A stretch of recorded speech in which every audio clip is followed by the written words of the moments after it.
Hello there, this is Tyrone Taylor with Junkers101.com. Today I want to talk about the formula of how to evaluate a deal. That's one of the frequent questions that I get.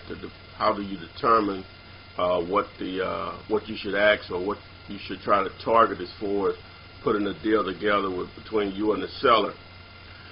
There's a basic formula that you can use, which of course, I've been doing it a while. I don't really plug that in. I just know what numbers should work for what particular neighborhood, depending on the size of the house, repairs that are needed, and how much I want to make, I guess.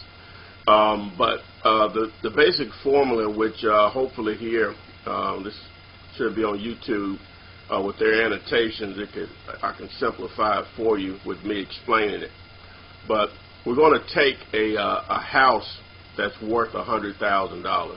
When I say it's worth $100,000, I mean that's what the house would be worth in excellent condition. Now, you have to have a source to be able to determine what the value of the property would be. And the only thing you can do is use some of the free services, which those are not as good as some of the paid services in my opinion. But you have Zillow, cyberhomes.com, housefront.com. My personal preference is realquest.com. Now, these services are only as good as the information that the county that you're doing evaluating properties in will provide. If the county doesn't keep good records, then the service is only going to be as good as the records that they provide. So you have to keep that in mind. Here in the county where I live, it's terrible right now. They're over a year behind, but that's another story for another day. But simply, once you determine the value of what the property would be in excellent condition, which means what the property would appraise for if an appraiser went out, which is only an opinion, but they have just some basic facts to back up that opinion. Because if you send an appraiser out on one particular house, you send 3 out, you're going to get 3 different numbers, but they should be close. But we're going to use a $100,000 house. The first thing that you do is you take 70% of that value. So that's 100,000 times 70%, which should leave 70,000. All right. The 100,000. Let me go back. That's a term that a lot of investors like to use. It's called ARV or ARV, after repaired value. So it's after repaired value, which is the 100,000 times 70% minus your repairs. Now, obviously, you're going to have to be able to determine the repairs. And there's a technique that I use, which is really simple. I'll be glad to share with you in the course of obviously. But with this example, just going to use something easy. We're going to say that the repairs on this property would be $15,000. So you got 100,000 times 70% leaves 70,000 minus 15,000 in repairs.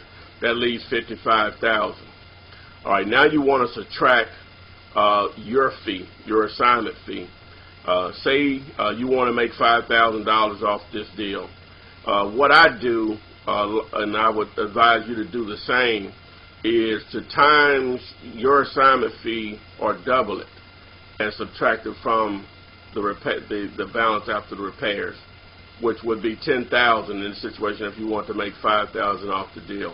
And the reason that you do that is it's rare that investors are going to pay what you're asking. So you need to leave yourself some negotiating room. So that's 100,000 times 70% minus 15,000 repairs minus your assignment fee doubled. So that's 10,000. So that leaves $45,000. This is the price that your contract between you and the seller is where you need to have your property. The contract should read $45,000 or less. Obviously, you want to try to get less if possible. You can negotiate a better deal. Because whenever you market the property back to investors, the minimum that you'll market the property for is that $55,000. Because, as I said, you need to have some negotiating room. I would probably actually do around 58 or so.